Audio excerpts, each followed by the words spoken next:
الحمد للہ نحمده ونصلي على رسوله الكريم اما بعد فاعوذ باللہ من الشیطان الرجیم بسم اللہ الرحمن الرحیم۔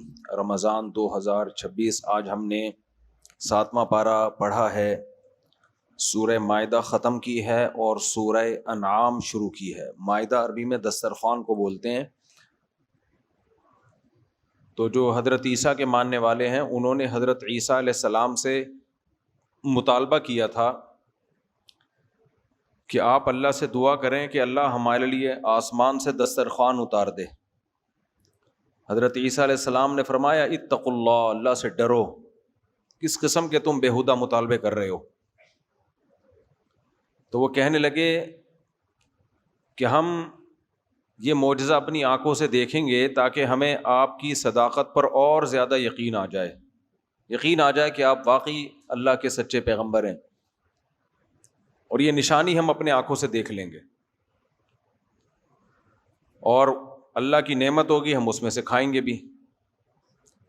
تو حضرت عیسیٰ علیہ السلام نے پھر اللہ سے دعا مانگی، ربنا انزل علینا مائدۃ من السماء، اے اللہ میری قوم کو مطمئن کرنے کے لیے نا ایک دفعہ آسمان سے دسترخوان اتار دے، تکون لنا عیدا لاولینا وآخرینا،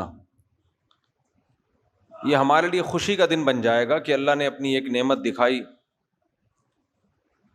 اور تیری طرف سے ایک بہت بڑی نشانی ہو جائے گی۔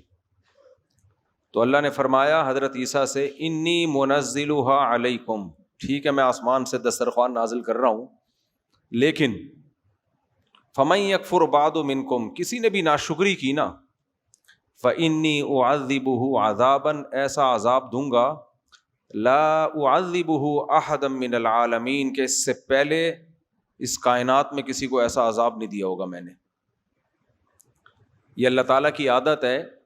دیکھو ابھی اللہ نے ہمیں رکھا ہوا ہے آزمائش میں، قرآن سے یہ مضمون ثابت ہے کہ جب بھی کوئی قوم معجزوں کا مطالبہ کرتی تو اللہ کہتے میں اگر معجزے میں نے دکھائے نا پھر مہلت نہیں دوں گا میں، ابھی سوچنے کا ٹائم ہے، اللہ کی مخلوق میں غور کرو، اللہ کی قدرت میں غور کر کے اللہ پہ ایمان لے آؤ۔ لیکن اگر اللہ 2 اور 2 4 کی طرح چیزیں دکھانا شروع کر دے،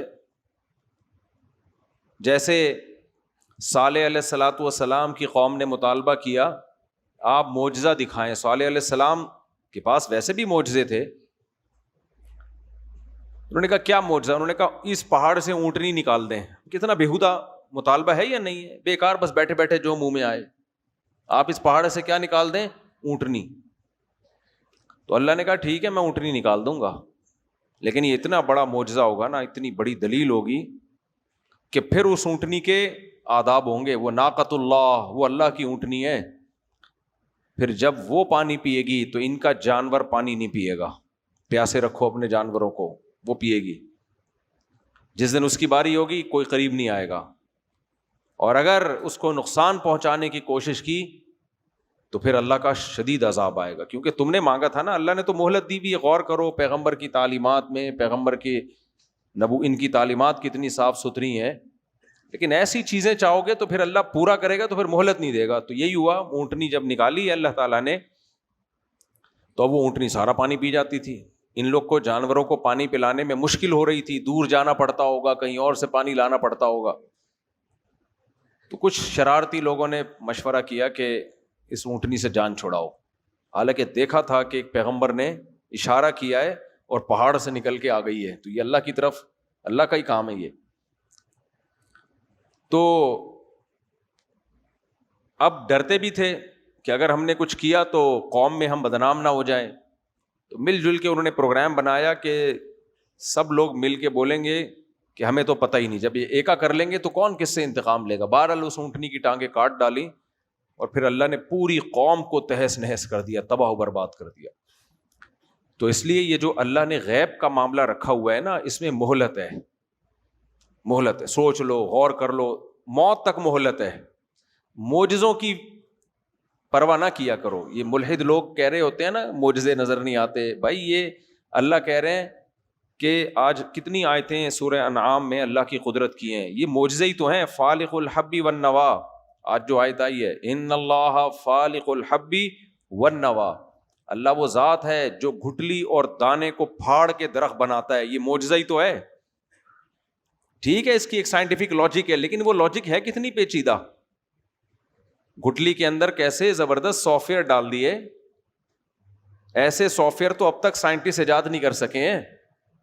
کسی لیب میں ایسے سافٹ ویئر یا کسی کمپیوٹر لیب میں ایسے سافٹ ویئر نہیں بن سکے کہ گھٹلی میں ڈال دیے اور گھٹلی کو زمین میں ڈال رہے ہیں, تھوڑے دنوں میں درخت, درخت سے پھول, پھول سے پھل, اور ہر پھل میں وہی گھٹلی, اور ہر گھٹلی میں دوبارہ یہی پروسیس ڈلا ہوا ہے. کہتے ہیں دانے کو میں پھاڑ دیتا ہوں, گھٹلی کو پھاڑ دیتا ہوں. اتنی اللہ نے اپنی نعمتیں سورہ انعام میں بیان کی ہیں. ان نعمتوں میں غور کر کے اپنے رب پہ ایمان لے آؤ. کوئی ہے ہمیں بنانے والا, کوئی ہے ہمیں پالنے والا. تو مسیحیوں نے جب یہ مطالبہ کیا کہ عیسیٰ اوپر سے دسترخوان چاہیے, حالانکہ وہ عیسیٰ علیہ السلام کے کتنے معجزے دیکھ چکے تھے. آج ہم نے قرآن نے عیسیٰ علیہ السلام کے معجزوں کا بھی بہت تذکرہ کیا ہے. اللہ تعالیٰ فرماتے ہیں وہ میں معجزے تذکرہ کر دوں تاکہ پھر میں اس مضمون کو کمپلیٹ کروں گا.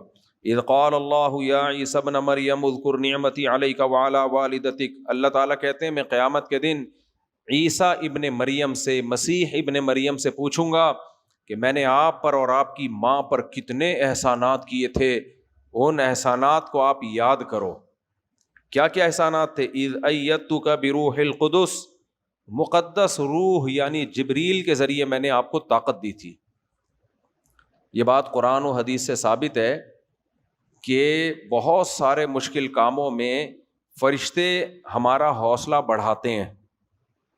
قرآن میں آتا ہے نا ان الذین قالوا ربنا اللہ تتنزل علیہم الملائکہ, جو کہتے ہیں اللہ ہمارا رب ہے تو ان کے دلوں پہ فرشتے نازل ہوتے ہیں.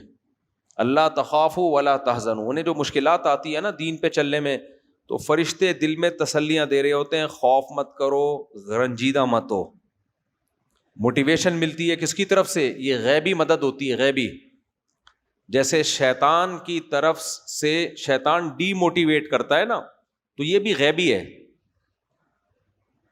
یہ بھی غیبی ہے, نظر نہیں آتا. یہ بہت سے لوگوں کا حوصلہ بڑھ رہا ہوتا ہے, بہت سے لوگوں کا حوصلہ چھوٹے چھوٹے غم میں پریشان ہو جاتے ہیں. تو یہ شیطان ہے اور فرشتے ہیں, جو فرشتے حوصلہ بڑھا رہے ہوتے ہیں اور شیطان حوصلہ گھٹا رہا ہوتا ہے. تو اللہ تعالیٰ فرماتے ہیں عیسیٰ ابن مریم کیونکہ قوم میں تنہا تھے, اس لیے ان کی میں نے اسپیشل مدد کی تھی جبریل کے ذریعے. بہت بڑے فرشتے ہیں, وہ ان کے ساتھ ہمیشہ رہتے تھے, کیونکہ جبریل نے پھونک ماری تھی نا جس سے حضرت عیسیٰ پیدا ہوئے ہیں. تو اللہ نے آخر وقت تک مسیح علیہ السلام کے ساتھ حضرت جبریل علیہ السلام کو رکھا ہے. تو اللہ کہتے ہیں میں نے آپ کی تائید کی. تکلم الناس فی المہد وکہلا, اور آپ وہ پیغمبر ہیں جو ماں کی گود میں بھی کلام کیا کرتے تھے اور ادھیڑ عمر میں بھی کلام کیا کرتے تھے. یہ مضمون قرآن میں اور جگہ بھی ہے.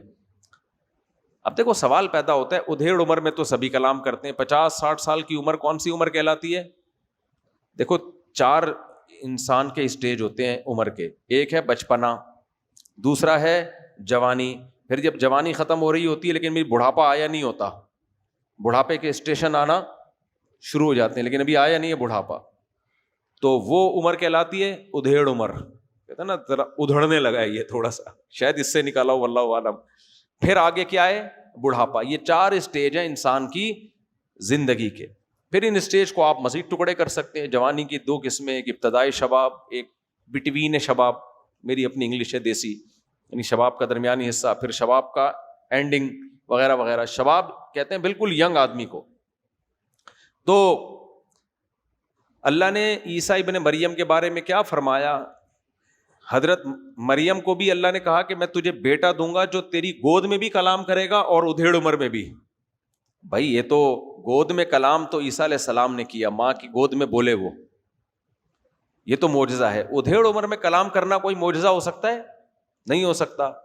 اسی سے پتہ چلتا ہے کہ اللہ جو اس بات کو بار بار ہائی لائٹ کر رہے ہیں نا کہ تو کہل سن کہولت میں بھی کلام کرے گا, یہ عیسیٰ علیہ السلام کے لیے معجزہ ہے, کیونکہ سیدنا عیسیٰ علیہ السلام ادھیڑ عمر میں پہنچنے سے پہلے ہی آسمانوں پہ اٹھا لیے گئے ہیں.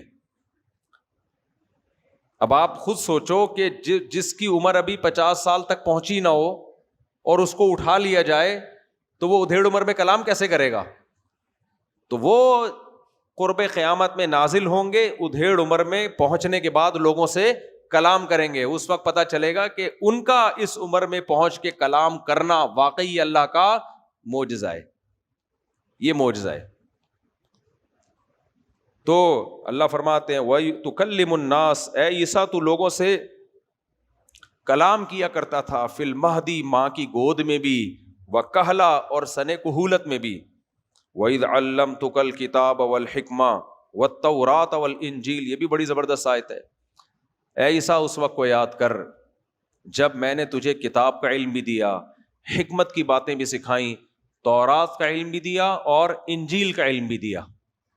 اچھا، اسی جیسی آیت دوسرے مقام پہ بھی ہے، وَيُعَلِّمُهُ الْكِتَابَ وَالْحِکْمَةَ وَالتَّوْرَاةَ وَالْإِنْجِیلَ. اللہ نے کہا کہ ایسا بیٹا دوں گا جس کو اللہ کتاب کا علم بھی سکھائے گا، حکمت کی باتیں بھی سکھائے گا، تورات بھی سکھائے گا اور انجیل بھی سکھائے گا. سمجھ میں آ رہی ہے بات؟ یار خدا کے لیے جہاں ایک تو بائکیں غلط پارک نہ کیا کرو، پھر جہاں کھدائی ہو رہی ہے وہ خود سوچ لیا کرو نا. اس گیٹ پہ بائکیں غلط کھڑی ہوئی ہیں تو جس کی بائک غلط کھڑی ہوئی ہے وہ جا کے اس کو صحیح کر دے ذرا. تو روزانہ یہ کمپلین آ رہی ہوتی ہیں، بیان کے دوران میں پھر بیچ میں رک جاتے ہیں.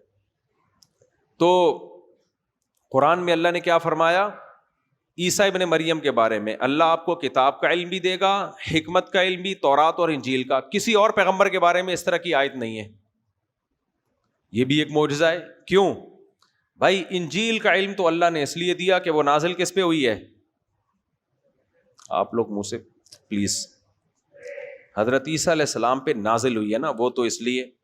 تورات کا علم اس لیے کہ وہ آپ سے پہلے نازل ہوئی، اور حضرت عیسیٰ علیہ السلام نے زیادہ تر تو تورات ہی کی باتوں کی والی شریعت پہ عمل کیا ہے. تبھی جتنے بھی مسیحی لوگ ہیں نا، یہ عہد قدیم عہد جدید، اس میں ساری پرانی کتابیں آسمانی چھاپتے ہیں یہ لوگ. ہم تو صرف قرآن چھاپتے ہیں نا، کیونکہ قرآن نے ساری کتابوں کو منسوخ کر دیا. لیکن عیسائیوں کا، مسیحیوں کا یہ عقیدہ نہیں ہے. حضرت عیسیٰ علیہ السلام نے جو زیادہ تر جو احکام تھے وہ تورات ہی کے احکام پر عمل کیا ہے. تو ان کی شریعت وہی تھی، تورات ہی تھی، تو اس لیے وہ دونوں ساتھ چھاپتے ہیں. تو فرمایا کہ کتاب کا علم بھی دوں گا، حکمت کی باتیں بھی، تورات بھی اور انجیل بھی. تو انجیل بھی سمجھ میں آتی ہے، تورات بھی سمجھ میں آتی ہے، حکمت کی باتیں بھی. حکمت کسے کہتے ہیں؟ پیغمبروں کی جو حدیثیں ہوتی ہیں ان کو کیا کہا جاتا ہے؟ حکمت. ہمارے نبی کے بارے میں بھی اللہ نے قرآن میں فرمایا کہ اللہ نے ایک پیغمبر کو بھیجا جو لوگوں کو قرآن بھی سکھاتے ہیں اور حکمت بھی سکھاتے ہیں. حکمت میں کیا ہے؟ آپ کے جو اپنے ارشادات ہیں وہ بھی تو حکمت کی باتیں ہیں نا. تو یہ بھی سمجھ میں آتا ہے کہ عیسیٰ علیہ السلام کو حکمت بھی سکھائی، تورات بھی سکھائی اور انجیل بھی. لیکن قرآن کہتا ہے ایک اور بات، کتاب بھی سکھائی. یہ کون سی کتاب ہے؟ غامدی صاحب نے یہاں بھی ٹوپی کرائی ہے، گھما دی ہے بات. یہ آیت بھی اس بات کی دلیل ہے کہ عیسیٰ ابن مریم قرب قیامت میں نازل ہوں گے. یہاں الکتاب سے مراد ہے قرآن. ذالک الکتاب لا ریب فیہ ہے نا قرآن میں، کہ یہ الکتاب ہے. ال عربی میں کسی چیز کو خاص کرنے کے لیے آتا ہے. اس کی مثال ایسے ہے جیسے میں کہتا ہوں جاءنی رجل، میرے پاس ایک بندہ آیا. پشتو میں کہتے ہیں سڑے راغلے. رجل کسے کہتے ہیں عربی میں؟ سڑے. سڑے آپ پٹھان ہے نا؟ کوئی پٹھان ہے بھائی؟ سڑے کہتے ہیں نا، سڑے. جاءنی رجل، میرے پاس ایک بندہ آیا، کوئی بندہ. جب وہ آ کے ایک دفعہ آ گیا، پہلے ان نون تھا، آنے کے بعد ملاقات کے بعد اب وہ ان نون رہا یا نون ہو گیا؟ اب وہ نون ہو گیا، اب مخصوص آدمی. پھر آپ پتہ ہے کیا کہو گے؟ قال علی الرجل، اس بندے نے مجھ سے یہ کہا. اب رجل پہ الف لام ڈال دو گے آپ. الرجل وہ جو مخصوص آدمی ہے جس کی بات چل رہی ہے، اس نے مجھ سے یہ کہا. آئی بات سمجھ میں؟ تو یہاں بھی اللہ نے الکتاب، مخصوص کتاب. اللہ کہتے ہیں میں نے عیسیٰ ابن مریم کو الکتاب کا علم دیا، ایک مخصوص کتاب. تو وہ کون سی کتاب ہے؟ قرآن. کیوں قرآن کا علم کیوں دیا؟ موسیٰ علیہ کلیم اللہ کے بارے میں تو اللہ نے نہیں کہا کہ میں نے موسیٰ علیہ السلام کو المخصوص کتاب جو ہے اس کا علم بھی دیا. ابراہیم علیہ السلام کے بارے میں نہیں کہا کہ میں نے ابراہیم علیہ السلام کو الکتاب کا علم دیا. کسی پیغمبر کے بارے میں نہیں. عیسیٰ علیہ السلام کے بارے میں ہے وجہ اس کی یہی ہے کہ جب آپ قرب قیامت میں نازل ہوں گے تو فیصلہ کس پر کریں گے؟ قرآن پر. تو اس کے لیے قرآن کا علم ہونا ضروری ہے. ہمارے اہل حدیث بھائی ایک دفعہ پوچھ رہے تھے کہ مفتی صاحب آپ لوگ مقلد ہو امام حنیفہ کے، عیسیٰ علیہ السلام کس کے مقلد ہوں گے جب وہ آئیں گے؟ کیا وہ حنفی شافعی مالکی حنبلی ہوں گے یا وہ قرآن حدیث پہ فیصلہ کریں گے؟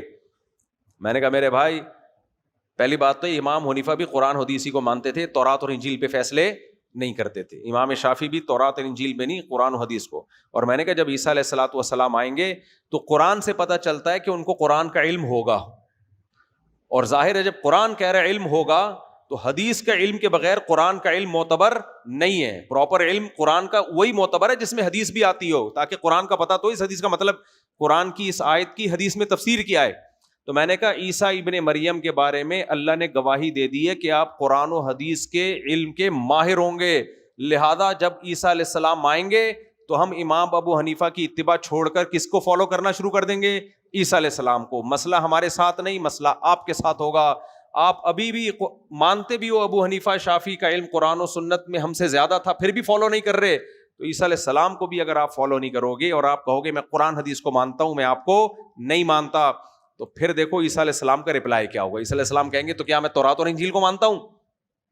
تو اس لیے کسی ایسے عالم کو فالو کرنا، مجتہد کو جس کو قرآن و حدیث میں رسوخ ہو، اس کو فالو کرنا یہ قرآن و سنت ہی کو فالو کرنا کہلاتا ہے. ہاں فالو کرنے کے دو طریقے ہوتے ہیں.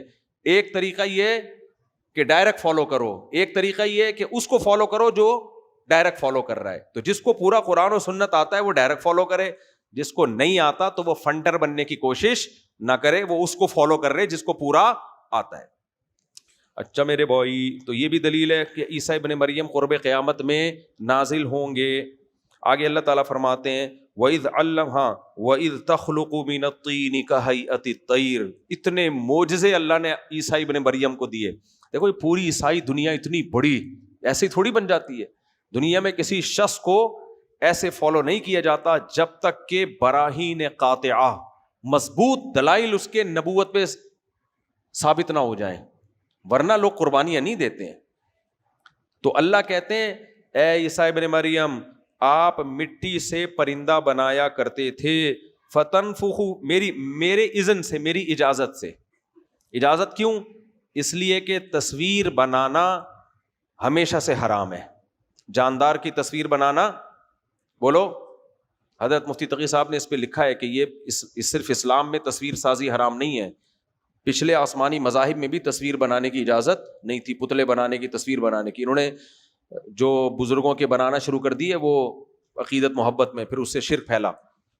تو اس لیے اللہ نے فرمایا تخلق من الطین کہیئۃ الطیر، آپ پرندے کی شکل کا پتلا بناتے تھے باذنی، میری پرمیشن سے، کیونکہ آگے اللہ نے اس میں جان ڈالنی تھی. فتنفخ فیہا، پھر آپ اس میں پھونک مارتے تھے. فتکون طیرا باذنی، وہ پرندہ بن جایا کرتا تھا میرے حکم سے. حضرت عیسیٰ علیہ السلام نے ایسے پرندہ بناتے مٹی کا، پھونک مارتے اور وہ سچی مچی کا پرندہ بن کے اڑنے لگتا. وَتُبْرِئُ الْأَكْمَحَ وَالْأَبْرَصَ، کوڑ کے مریضوں کو آپ شفا دے دیتے تھے، برس کے مریضوں کو. یہ وہ بیماریاں تھیں جو اس زمانے میں لا علاج، اس زمانے میں بھی طب کے فن نے بڑی ترقی کی تھی. یہ جو آج کل حکیموں کی معجونیں ہیں نا، بہت سی اس زمانے میں ایجاد ہو چکی تھیں. تو لیکن حکیم اور طبیب کہتے تھے بھائی جس کو برس نہیں ہو، جو سفید داغ ہو جاتے ہیں، اور کوڑ کا مرض گوشت گلنے لگتا، گل کے گرتا ہے اور پھیلتا ہی، یہ بیماری جو اس کے ساتھ رہے گا اس کو بھی لگنے کا خطرہ ہوتا ہے. یہ لا علاج بیماری تھی. حضرت عیسیٰ کے سامنے کوئی کوڑ کا مریض آتا، پھونک مارتے وہ ٹھیک ہو جاتا. کوئی برس کی بیماری والا آتا، پھونک مارتے ٹھیک ہو جاتا. فرماتے میرے حکم سے یہ وَإِذْ تُخْرِجُ الْمَوْتَى بِإِذْنِي، مردوں کو میرے حکم سے زندہ کر دیا کرتے تھے. حضرت مسیح علیہ السلام کوئی مردہ ہوتا تھا نا، اس کو کہتے تھے قم بِإِذْنِ اللَّهِ، اللہ کے حکم سے کھڑا ہو جا، ایک دم اٹھ کے بیٹھ جاتا. سوچو کیسے یہ معجزے دیکھے ہوں گے. حضرت عیسیٰ علیہ السلام کو اللہ قرب قیامت میں جو نازل کرے گا نا، اس میں بہت ساری حکمتیں ہیں. ان میں ایک حکمت یہ بھی ہے کہ اللہ کی عادت ہے کہ اللہ جس پیغمبر کو قوم میں بھیجتے ہیں نا، تو اس قوم میں جو چیز رائج ہوتی ہے اسی کے حساب سے معجزہ دیتے ہیں. سمجھ میں آ رہی ہے بات؟ نہیں آئی سمجھ میں؟ مثال کے طور پر حضرت موسیٰ علیہ السلام کے دور میں جادو کا بڑا زور تھا. کس کا زور تھا؟ جادو. لاٹھی کو سانپ بنا دینا, یہ کر دینا. وہ نہیں میجک شو میں اوٹ پٹانگ چیزیں دکھا رہے ہوتے. اللہ نے موسیٰ کلیم اللہ کو معجزہ کون سا دیا؟ جس نے تمام جادوؤں کو ہرا دیا, تاکہ اس قوم کو نا سمجھ میں آ جائے گا. یہ جو جس فن کے ماہر ہوتے ہیں ان کو پتا ہوتا ہے کہ یہ جادو ہے, یہ حقیقت ہے. جو ماہر نہیں ہے وہ تو بےچارہ کنفیوز ہی رہے گا نا. ابے ڈاکٹر کو پتا ہے کہ یہ دوسرا ڈاکٹر الو بنا رہا ہے یا واقعی کوئی میڈیکل سائنس کی باتیں کر رہا ہے.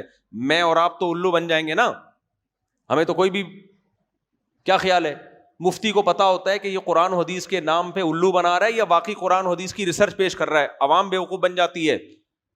ہر فیلڈ میں ایسا ہی ہے. جو فیلڈ کے ماہرین ہوتے ہیں وہ ٹریس کر لیتے ہیں, یار یہ گڑبڑ ہے. تو اللہ نے موسیٰ کلیم اللہ کا مقابلہ جادوگروں سے کروایا, تاکہ جادوگر کہیں کہ یہ جادو نہیں ہے. عامی آدمی کہتا, کنفیوژن ہوتی. جادوگروں نے کہا یہ جادو نہیں ہے بھائی, یہ نہیں ہو سکتا, کیونکہ ہم جادو کے ماہر ہیں.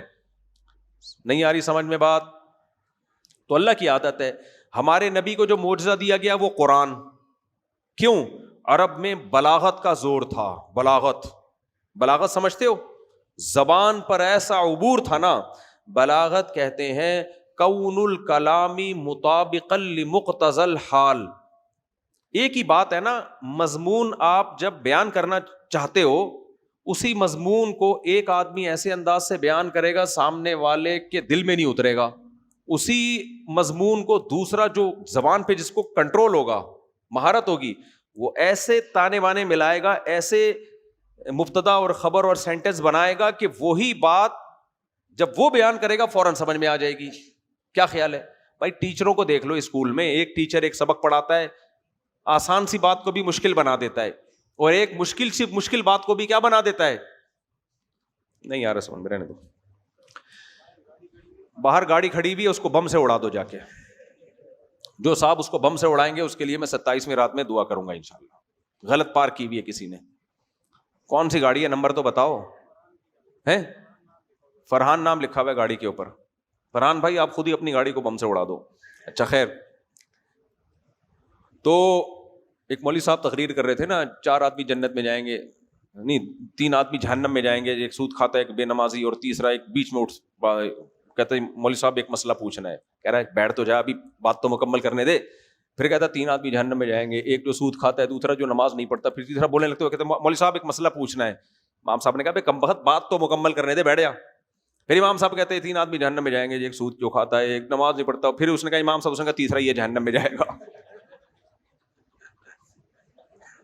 تیسرا, اس لیے امام سے نہ بنا کے رکھا کرو, کسی بھی وقت کسی کو جہنم میں پھینک سکتا ہے.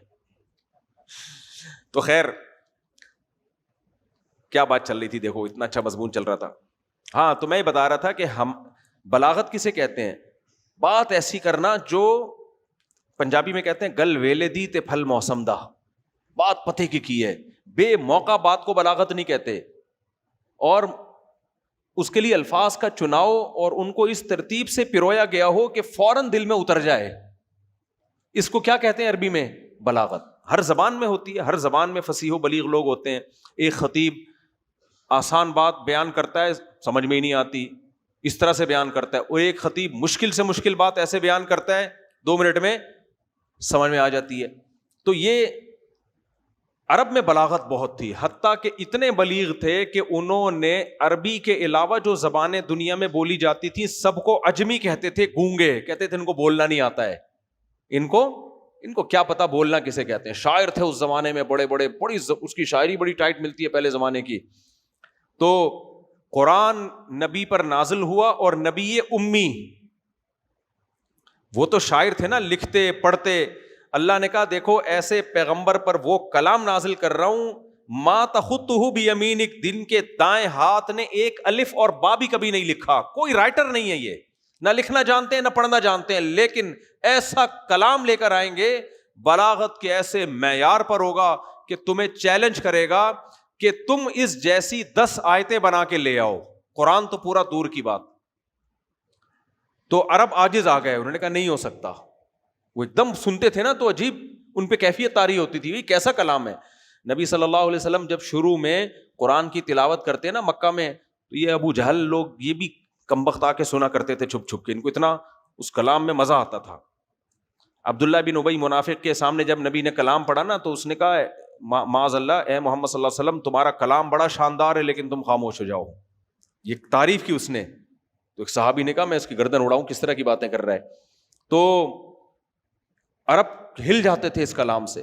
تو کیوں یہ معجزہ دیا گیا؟ کہ اس لیے کہ وہ لوگ بلاغت کا مطلب جانتے تھے, ان کو پتا تھا بلاغت کسے کہتے ہیں. جو قوم جانتے ہی چائنا والوں کو بولنا چانگ چنگ پونگ چنگ چی چاں, اس کو کیا پتا بھائی. وہ ہے نا چائنا والے کے پاؤں رکھ لیا تھا آکسیجن پائپ. ابے بھائی ایک آدمی جلدی فوٹ بٹن دبا دوں, آپ لوگ بہت لطیفہ پرانا ہو گیا, ریٹائر ہو گیا, لیکن دوبارہ جلدی سن لو. ایک آدمی کسی چائنا والے کی عیادت کے لیے گیا, چائنا والا دوست تھا اس کا, بیمار پڑا تھا, عیادت کے لیے گیا, قریب کھڑا ہو گیا تو چائنا والے نے بولا چاں چیں پاں چنگ چانگ چنگ کر کے مر گیا.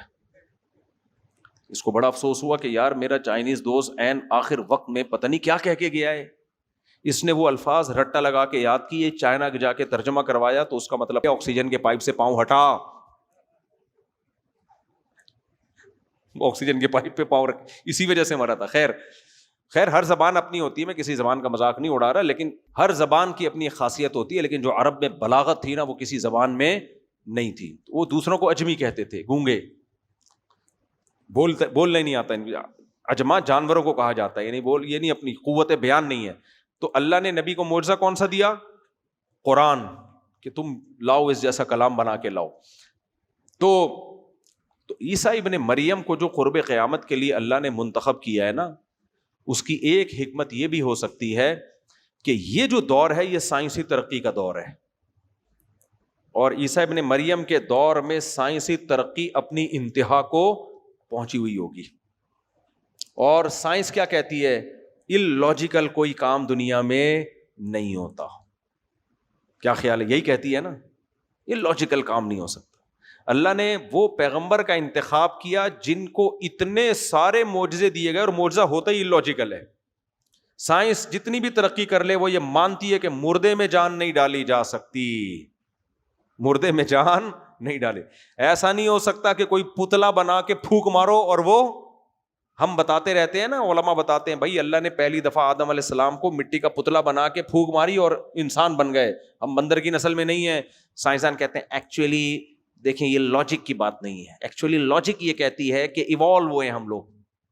بھائی کیسے ایوالو ہو گئے؟ پہلی دفعہ اللہ نے اپنی قدرت سے بنایا ہے. تو عیسیٰ علیہ السلام بتا دیں گے پہلی دفعہ کیسے بنایا ہے.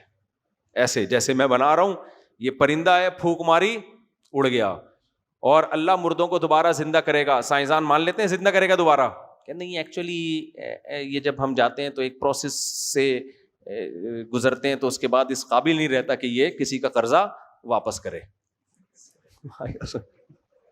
کیونکہ لوگ اب قرضے لے کے لوگ مر جاتے ہیں نا, تو ان سے بھی امیدیں لگا کے بیٹھے ہوئے ہوتے ہیں, اب نہیں واپس ہوگا, اب تو یہ گیا, جب زندہ تھا اس وقت نہیں دے رہا, تب کہاں سے دے گا یہ. تو عیسیٰ علیہ السلام مردے کو بولیں گے قم بإذن اللہ, اللہ کے حکم سے کھڑا ہو جا. اس وقت پتہ چلے گا کس کو اپنی بیوی سے کتنی محبت ہے. اس وقت جب یہ اعلان ہوگا نا کہ زندہ ہے بی بی زندہ ہے, تو جیسے آج ہمارے صدر کہتے ہیں کہ مجھے خوشی ہوتی ہے, اب اندر سے کیا ہوتا ہے یہ تو صدر صاحب جانے. بعض دفعہ گھبرا بھی جاتے ہیں انسان, پہ زندہ ہے یہ کیا ہو گیا, خیر یہ تو صدر صاحب جانے, تو اس کو پتہ چلے گا. خیر تو فرمایا کہ کیا عیسیٰ علیہ السلام کو اللہ نے معجزے دیے. اچھا, جو پیدائشی نابینا ہوتے ہیں ان کی آنکھیں نہیں آ سکتی, ان کی بینائی میڈیکلی یہ بات ثابت ہے کہ امپاسبل. عیسیٰ علیہ الصلوۃ والسلام کا معجزہ ہے, نابینا کے ہاتھ پہ آنکھ پہ ہاتھ رکھا, اس کی بینائی واپس آ گئی. تو یہ سارے معجزے, بہت سارے معجزے اللہ نے مسیح علیہ السلام کو دیے ہیں. تبھی تو لوگ مسیحا کہتے ہیں نا, اس شخص کو جو آپ کے کام آ جائے اور ایسے کام آئے کہ کوئی لاجک ہی نہ ہو اس کی, کہتے ہیں لوگ مسیحا بن کے آ گیا. بھائی کیا کہتے ہیں لوگ اس کو, بھائی یہ تو مسیحا بن کے آ گیا. تو اللہ تعالیٰ فرماتے ہیں میں نے عیسیٰ ابن مریم سے کہوں گا وَإِذْ تُخْرِجُ الْمَوْتَى بِإِذْنِي وَإِذْ كَفَفْتُ بَنِي إِسْرَائِيلَ عَنْكَ, میں نے بنی اسرائیل کے شر سے آپ کو بچا لیا. اس شر سے بچایا دنیا میں بھی, اور ان کے ہاتھوں قتل ہونے سے بھی بچایا. کہ اللہ تعالیٰ نے بھائی فرحان نام کی کا بندہ بیٹھا ہوا ہے, ان کی فیملی باہر ویٹ کر رہی ہے, سوری میں سمجھا گاڑی ویٹ کر رہی ہے, فیملی ویٹ کر رہی ہے, گاڑی بھی کسی نے غلط پارک کی ہوئی ہے اور فرحان نام کے کوئی بندہ بیٹھا ہوا ہے, ان کی فیملی ویٹ کر رہی ہے. اچھا بھائی, تو اللہ تعالیٰ فرماتے ہیں پھر اللہ قیامت کے دن عیسیٰ ابن, ہاں تو وہ جو دسترخوان کا انہوں نے کہا نا, جب اللہ نے یہ دھمکی دی نا کہ میں ان نازل تو کر دوں گا, لیکن اس کے بعد کسی نے ناشکری کی, ایسا عذاب دوں گا کہ کائنات میں کسی کو عذاب دیا نہیں ہوگا. اتنے معجزے دیکھنے کے بعد بھی کہہ رہے ہو ہمیں کیا چاہیے, اوپر سے نظر آئے. اب تاریخ اور حدیث اس سے خاموش ہے کہ دسترخوان نازل ہوا یا نہیں ہوا. تو بظاہر ایسا لگتا ہے کہ وہ ڈر گئے, انہوں نے کہا نہیں بھائی ایسے ہی ٹھیک ہے, ہم آپ پر ویسے ہی ایمان لاتے ہیں, کیونکہ تھے تو مسلم, یعنی مسلم اس معنی میں کہ مسیح علیہ السلام پر ایمان رکھتے تھے. آگے اللہ تعالیٰ فرماتے ہیں وَإِذْ قَالَ اللَّهُ, اس وقت کو بھی یاد کرو جب اللہ عیسیٰ ابن مریم سے قیامت کے دن پوچھے گا أَأَنْتَ قُلْتَ لِلنَّاسِ اتَّخِذُونِي وَأُمِّيَ إِلَٰهَيْنِ مِن دُونِ اللَّهِ. یہ مسیحیوں کے لیے نا ایک بہت اہم پیغام ہے. اللہ کرے ہماری یہ دعوت اور یہ پیغام مسیحیوں تک پہنچ جائے. جو میرا پیغام نہیں ہے, یہ کس کا پیغام ہے, قرآن کا. میرے بیان کچھ غیر مسلم لوگ بھی سن رہے ہوتے ہیں.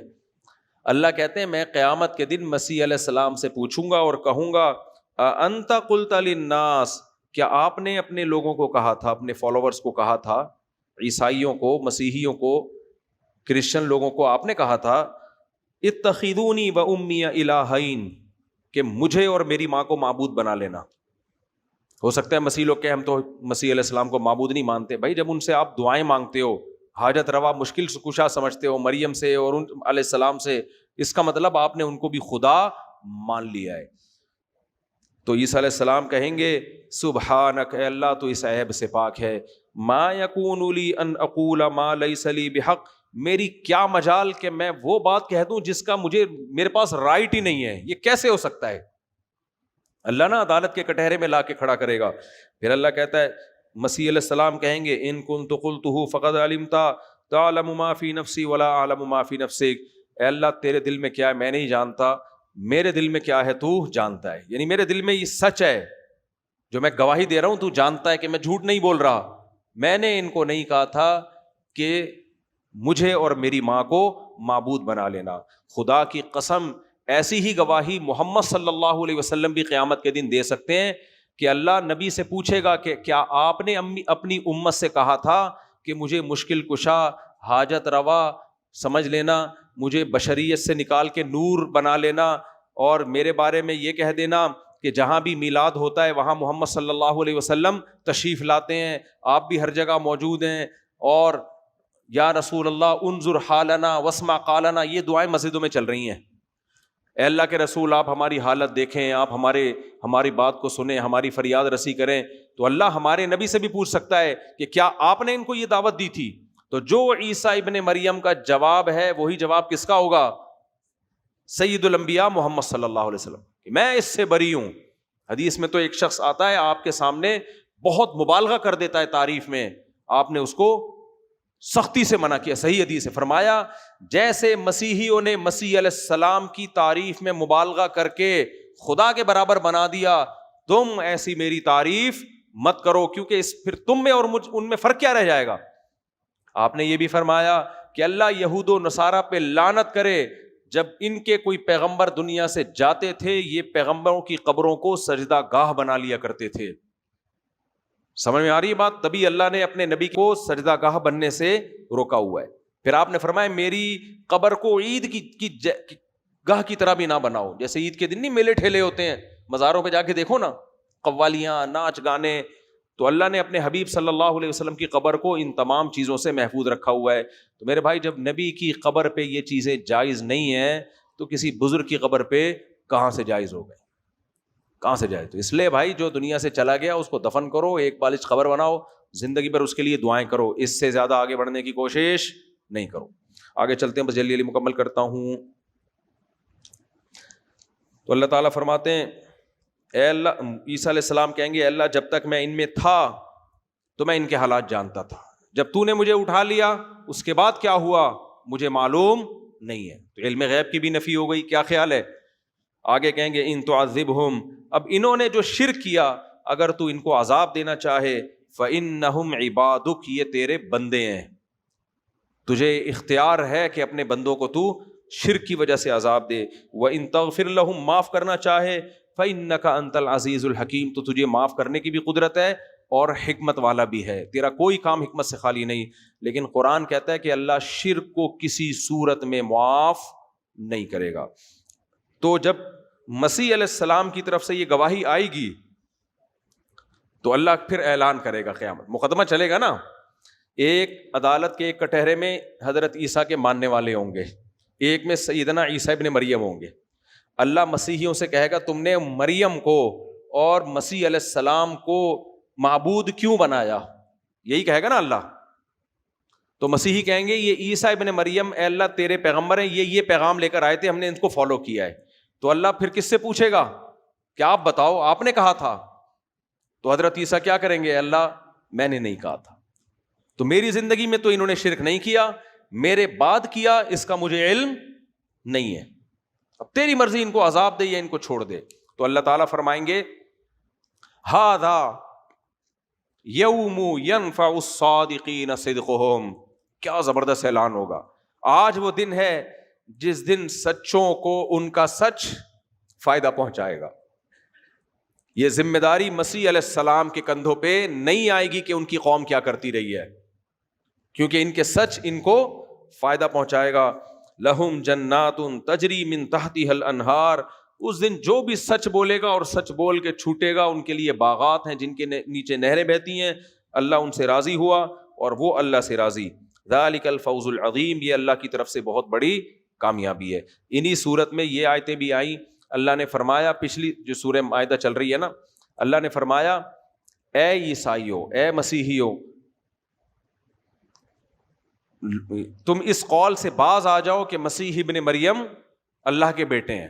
انتہو خیر لکم، باز آ جاؤ اس سے، اس میں تمہاری بہتری ہے. اور پھر فرمایا کہ مل مسیح ابن مریم الا رسول، مسیح ابن مریم بھی رسول ہیں، اللہ کے بھیجے ہوئے پیغمبر ہیں جن سے پہلے بہت سے پیغمبر گزر چکے.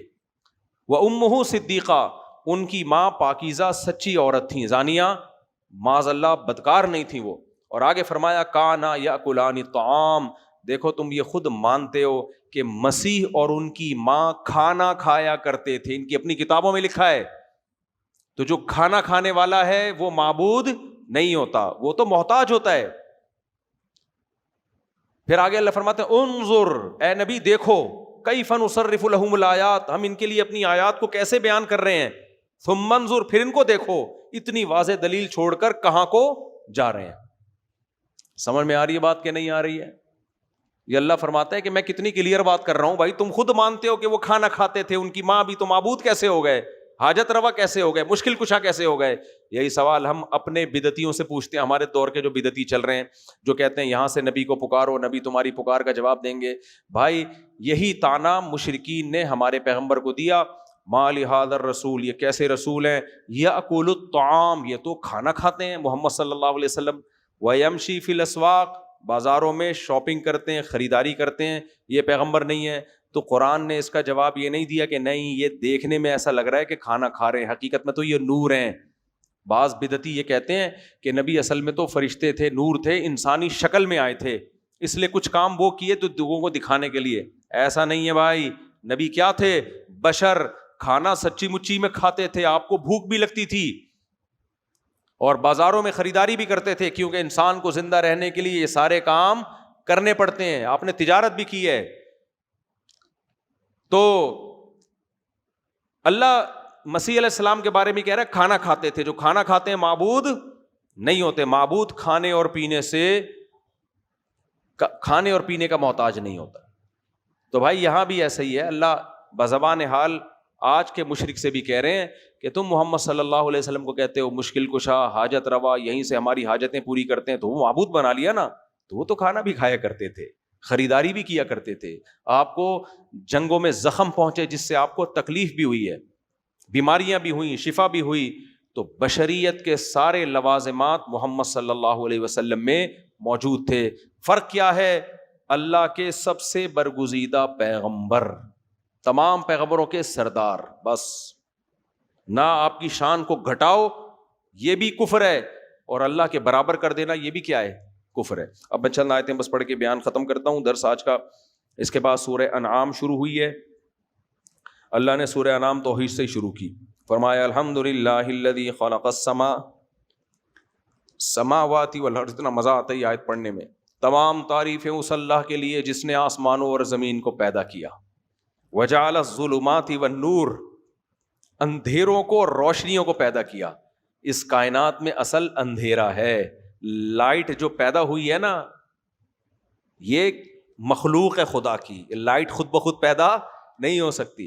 اور لائٹ کہاں سے آ رہی ہے؟ سورج سے، اور باقی ستاروں میں اتنا ایندھن جل رہا ہے، یہ جلنے کے لیے ایندھن کہاں سے آیا میرے بھائی؟ یہ فری خود سے نہیں لائٹ پیدا ہو سکتی۔ دیکھو کہ الیکٹرک والے، اللہ ان کی عمروں میں برکت دے، اگر وہاں سے سوئچ آف کر دیں، ہم سب کس میں آ جائیں گے؟ اندھیروں میں۔ خود بخود لائٹ پیدا ہو جائے گی؟ نہیں۔ واپڈا والے یا اور ہمارے جو ایٹامک انرجی کے ادارے ہیں، وہ لائٹ کو باقاعدہ بناتے ہیں۔ سمجھ میں آ رہی ہے بات؟ یہ لائٹ خود بخود، اور اس کے لیے بڑے وسائل چاہیے ہوتے ہیں، پانی سے چکی کو گھمایا جاتا ہے، موومنٹ چاہیے۔ تو انرجی، لائٹ بھی انرجی کی ایک قسم ہے نا۔ انرجی خود بخود پیدا نہیں ہو سکتی، خود بخود انرجی پیدا نہیں ہو سکتی، اس کے لیے سورس چاہیے۔ تبھی تو انرجی کے جو سورسز ہیں ان پر دنیا کی لڑائیاں ہو رہی ہیں، پیٹرول پہ جنگیں اور پانی پہ جنگیں اور یہ سب چیزیں، یہ اسی سلسلے میں تو ہو رہی ہیں۔ آپ کچھ اور آپ سمجھ رہے ہو کہ دنیا کو مظلومیت سے نکالنے کے لیے ہو رہی ہیں؟ یہ جو بڑی بڑی طاقتیں ہیں نا، ان کو جب پتہ چلتا ہے وہاں وسائل بہت زیادہ ہیں، تو وہاں اگر کوئی بلی بھی مار دے گا نا، یہ اپنی فوجیں لے کے اتر جائیں گے کہ بلیوں پہ ظلم ہو رہا ہے۔ اصل میں وہاں کوئلے کی کانیں بولو دفن ہوتی ہے۔ سمجھ، چیونٹی کسی نے پاؤں رکھ دیا تو سارے بڑے بڑے ملک آ جائیں گے، یار اس ملک میں چیونٹیوں پہ، میں مثال سے بات سمجھانے کی کوشش کر رہا ہوں، ظلم ہو رہا ہے۔ اصل میں ظلم نہیں، وہاں وسائل بہت زیادہ ہوتے ہیں۔ زمین کھودو گے تو وہاں سے گیس، پیٹرول، کوئلہ، سونا، چاندی۔ افریقہ میں تو میں خود دیکھ کر آیا ہوں، میرے بہت سفر ہو چکے ہیں افریقہ میں۔ افریقہ میں جن ملکوں سے گولڈ نکل رہا ہے، وہاں اتنی بدامنی پھیلائی ہوئی ہے نا ان عالمی طاقتوں نے کہ آپ کی سوچ سے بھی زیادہ۔ وہاں امن ہی نہیں قائم ہونے دیتے، کہہ رہے ہیں امن قائم ہو گیا تو یہ وسائل ان کے ہاتھ میں آ جائیں گے، لڑاؤ ان کم بختوں کو، لڑاؤ، لڑا کے پھر فرانس وہاں سے لے کے جا رہا ہے گولڈ، پھر دوسرے ملک لے کے جا رہے ہیں، اور وہ کیا کر رہے ہیں جہاں سے گولڈ نکل رہا ہے؟ پتے ابال کے کھا رہے ہیں۔ میں نے ان کی سبزیاں دیکھی ہیں، میں نے کہا یار یہ تو ہمارے حلق میں اترے نہیں، ایسی چیزیں ابال کے بوائل کر کے کھا رہے ہیں، اور اس پہ خوش ہے۔ جس کو یہ پتے مل جائے سمجھتا ہے بڑا کروڑپتی آدمی ہے۔ برتن بھی عجیب سے، سمجھ رہے ہو کہ نہیں سمجھ رہے؟ کہاں سے کہاں نکل گیا میں۔ ہاں، تو میں کہہ رہا تھا کہ بھائی لائٹ پیدا کرنے کے لیے کیا چاہیے؟ ریسورسز۔ تو اتنی لائٹ ہے، سورج میں کتنی لائٹ زمین کو روشن کر رہا ہے، اور تھوڑا سا سردیوں میں تو کنی کترا کے سائڈوں میں سے گزر رہا ہوتا ہے۔ تھوڑا سا جب جون جولائی میں اوپر آتا ہے، کیسا تپنا، جا کے دیکھو ملتان کی گرمی، جیکب آباد کی، سکھر کی۔ جب سکھر میں ہم گرمیوں میں چلے گئے، ایسی گرم ہو رہی تھی دیواریں، میں نے کہا بھائی اس میں روٹی لگاؤ گے پک جائے گی۔ اور اس لائٹ سے اور اس گرمی سے آم پک رہے ہیں۔ اور اللہ نے بھی پورا ایسا سورج کا انتظام کیا، جیسے ہم تکے بناتے ہیں نا، تھوڑا سا آنچ ادھر زیادہ آ گئی تو اب ادھر کو گھما دو۔ زمین کا بھی ایسا ہی ہے، 23 ڈگری پہ جھکا دیا ہے تو ادھر گرمی، اب 6 مہینے گرمی کافی ہے، اب تھوڑا سا سورج کو ادھر کو کھسکا دو۔ تھوڑا ان علاقوں میں، ابھی آسٹریلیا میں دبا کے گرمی چل رہی ہے اس وقت، افریقہ میں دبا کے گرمی چل رہی ہے، تو وہاں سورج پکانے کے لیے گیا ہوا ہے، اور رمضان میں ان کو تپانے کے لیے گیا ہوا ہے۔ ہم لوگ انجوائے کر رہے ہیں رمضان میں، لیکن 18 سال کے بعد رمضان میں ادھر آ کے ہمیں تپائے گا اور وہ انجوائے کریں گے۔ کیسا بہترین سسٹم ہے۔ تو خیر، اللہ کہتے ہیں وَجَعَلَ الظُّلُمَاتِ وَالنُّورَ، اندھیرے بھی اسی نے پیدا کیے اور روشنیاں بھی اسی نے۔ کتنی بڑی قدرت ہے۔ لیکن اللہ کہتے ہیں ثُمَّ الَّذِينَ كَفَرُوا بِرَبِّهِمْ يَعْدِلُونَ، ہونا تو یہ چاہیے تھا کہ سب اسی پہ ایمان لاتے، لیکن جو کم بخت ایمان لا بھی رہے ہیں وہ اس کے ساتھ دوسروں کو شریک کر رہے ہیں۔ کوئی پتھروں کے بنے ہوئے بتوں کو، کوئی مزاروں پہ جا رہا ہے، کوئی عیسیٰ ابن مریم کو اللہ کا بیٹا کہہ کے انہی کے سامنے جھک رہا ہے، خدا کو چھوڑ دیا اور دائیں بائیں چلے گئے۔ تو اللہ شکایت کر رہا ہے، شکوہ کر رہا ہے کہ بنایا میں، اس سے اتنا پتہ چلتا ہے کہ اللہ کی کس قدر چاہت ہے کہ میرے بندے مجھے چاہیں. یہ ہے یا نہیں ہے؟ تبھی تو اللہ اپنی نعمتیں بیان کر رہا ہے, ورنہ اللہ کو کیا پڑی تھی. اللہ کہتا ہے جو مرضی کرنا ہے کرو بھائی. تو اس سے پتہ چلتا ہے کہ اللہ یہ چاہتا ہے کہ میرے بندے مجھے چاہیں. آگے چلتے ہیں, بس جلدی سے ختم کرتے ہیں. بہت اہم صورت ہے سورہ انعام. اس میں اللہ نے اپنی ایک, وہ لوگ اشکال کیا کرتے تھے, کہتے لولا انزل علیہ ملک, کہ نبی صلی اللہ علیہ وسلم پر کوئی فرشتہ آ کے ہمیں بتاتا کیوں نہیں کہ یہ واقعی اللہ کے پیغمبر ہیں. فرشتہ آئے اور بولے یہ واقعی کون ہے. وہی بات ہے نا, جو آسمان سے کتاب لے آئے اس طرح کے اٹھ پٹانگ قسم کے, تو فرشتہ آئے وہ بتا دے ڈائریکٹ. تو اللہ نے فرمایا وَلَوْ أَنزَلْنَا مَلَكًا لَقُضِيَ الْأَمْرُ, فرشتہ آ کے بتائے گا نا قصہ تمہارا ختم کر دوں گا. ابھی تمہیں آزمائش ہے, غور کرنے کا موقع. یہ بالکل ایسا ہی ہے جیسے آپ ایگزامینیشن ہال میں بیٹھے ہوئے ہو, پیپر آپ کو نہیں آ رہا, ایگزامینر آپ کا جاننے والا نکل آیا, اس نے کہا چل میں تھوڑا تھوڑا تجھے بتاؤں گا, تھوڑا خود سوچ, مل جل کے پرچہ حل کرا دیں گے. آپ کو پھر بھی نہیں آ رہا. مثال کے طور پر امتحان میں سوال آیا تھا کہ محمود غزنوی نے کس نے ہندوستان پہ 17 حملے کیے, کس نے ہندوستان پہ 17 حملے کیے. تو اس نے آپ کے لیے سوال آسان بنا دیا کہ محمود غزنوی نے ہندوستان پہ کتنے حملے کیے. اس کے منہ سے محمود غزنوی نکل گیا تاکہ پکڑا بھی نہ جائے اور آپ کو پتہ بھی چل جائے. آپ کو پھر بھی سمجھ میں نہیں آیا. پھر وہ کہہ رہا ہے یار اصل میں سوال یہ ہے کہ محمود غزنوی نے کس ملک پہ 17 حملے کیے. کہہ رہا ہے اصل میں ایکچولی یہ سوال نہیں, سوال یہ کس نے ہندوستان پہ 17 حملے کیے. کہہ رہے پھر اصل میں اصل سوال یہ ہے کہ محمود غزنوی نے ہندوستان پہ 17 کیا کیے. آپ کو پھر بھی نہیں آ رہا, پھر بھی جواب نہیں آ رہا. تو وہ پرچہ اٹھا کے پھاڑے گا, 2 چماٹ لگا کے بولے گا چل نکل یہاں سے, تو اس قابل ہی نہیں ہے, تو نے فیل ہی ہونا ہے. میں جب ڈرائیونگ لائسنس کا امتحان دینے کے لیے گیا نا, ایک بندہ آیا ہوا تھا لائسنس لینے کے لیے. اس کو وہ ٹریفک پولیس والے گاڑی چلوا رہے ہیں, اس کی بڑی سفارش تھی, بڑی سفارش آئی ہوئی تھی اس کی کہ اس کو دے دو. پھر بھی نہیں دیا ٹریفک پولیس والے نے. میں نے کہا اس کی اتنی بڑی سفارش پھر بھی نہیں. کہہ رہے کمبخت کو ریورس گیئر کا ہی نہیں پتا. وہاں بیٹھا ہوا, میں نے کہا ریورس گیئر لگا, پہلا گیئر لگا دو نا, اس کو یہی نہیں پتا پہلا گیئر کون سا ہے, دوسرا گیئر کون سا ہے, ریورس گیئر کون سا ہے. کہہ رہے یہی نہیں پتا اس کو. تو سفارش سے بھی کام ہونے کے لیے کچھ تو پتا ہو نا. تو ایسے موقع پہ پولیس والا بھی چماٹ لگائے گا, بھلے تو میرا اپنا ہی بیٹا کیوں نہ ہو بھائی, نکل یہاں سے, کچھ تو ہو. تو اللہ بھی کہتے ہیں کہ ایسی نشانی دکھا دوں کہ سوچنے کا آپشن ہی ختم, پھر آزمائش نہیں ہے. پھر اگر نہ کیا تو بس مار کے جہنم میں پھینکوں گا میں. تو اس لیے ابھی سوچو, غور و فکر کر کے ایمان لاؤ, سوچنے کے لیے مہلت دے رہا ہوں. اس لیے اللہ نے فرمایا مشرکین مکہ کو کہ اگر ہم نے نازل کر دیا تو پھر قصہ چکا دیں گے ہم تمہارا, یہ مہلت نہیں ملے گی تمہیں. اور پھر اللہ نے فرمایا وَلَوْ جَعَلْنَاهُ مَلَكًا لَجَعَلْنَاهُ رَجُلًا, اور اگر ہم فرشتہ نازل بھی کریں تو انسانی شکل میں آئے گا نا. دیکھو فرشتے کی شکل میں انسان دیکھ ہی نہیں سکتا, کیونکہ لائٹ انسان دیکھ نہیں سکتا ہے. ہم بچپن میں ایک ایکسپیرینس کرتے تھے کہ ایک ڈبے میں 2 سوراخ کیے دائیں بائیں, یہاں سے لائٹ گزاری اور پھر بیچ میں سوراخ کر کے اس لائٹ کو دیکھی, واقعی نظر نہیں آتی تھی وہ. تو ہمارے ٹیچر نے بتایا کہ لائٹ کسی چیز پہ پڑتی ہے تو ریفلیکٹ ہو کے نظر آتی ہے, وہ چیز نظر آتی ہے. لائٹ بذات خود نظر آنے والی چیز نہیں ہے, وہ کسی چیز پہ لگے گی تو اس کو روشن کر دے گی نا. تو فرشتے تو لائٹ ہیں, وہ کیسے نظر آئیں گے؟ تو اللہ کہتے ہیں اگر ہم فرشتہ نازل کر بھی دیں تو ہم انسانی شکل میں لے کر آتے, پھر جب وہ انسانی شکل میں آتا لَلَبَسْنَا عَلَيْهِمْ مَا يَلْبِسُونَ, تو پھر تم مشتبہ ہو جاتے, پھر الگ سے یہ دلائل دینے پڑتے کہ یہ فرشتہ ہے انسان نہیں ہے. پھر اس کو یہ ثابت کرنے کے لیے کہ فرشتہ ہے انسان نہیں ہے, ایک اور فرشتہ آتا. تو یہ کنفیوژن کم نہیں ہوتی, بڑھتی چلی جاتی ہے. سمجھ رہے کہ نہیں سمجھ رہے؟ تو اس لیے محمد صلی اللہ علیہ وسلم ہے, سارے پیغمبر پہلے, کچھ پیغمبروں کو تو تم بھی مانتے ہو, ابراہیم علیہ السلام کو تو تم بھی مانتے ہو, وہ بھی تو بشر تھے نا.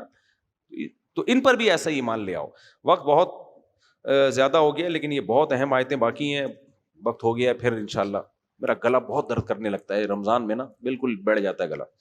تو اس کو یہیں ختم کرتے ہیں, پھر انشاءاللہ. سبحانک اللہم بحمدک نشہد ان لا الہ الا انت نستغفرک ونتوب الیک.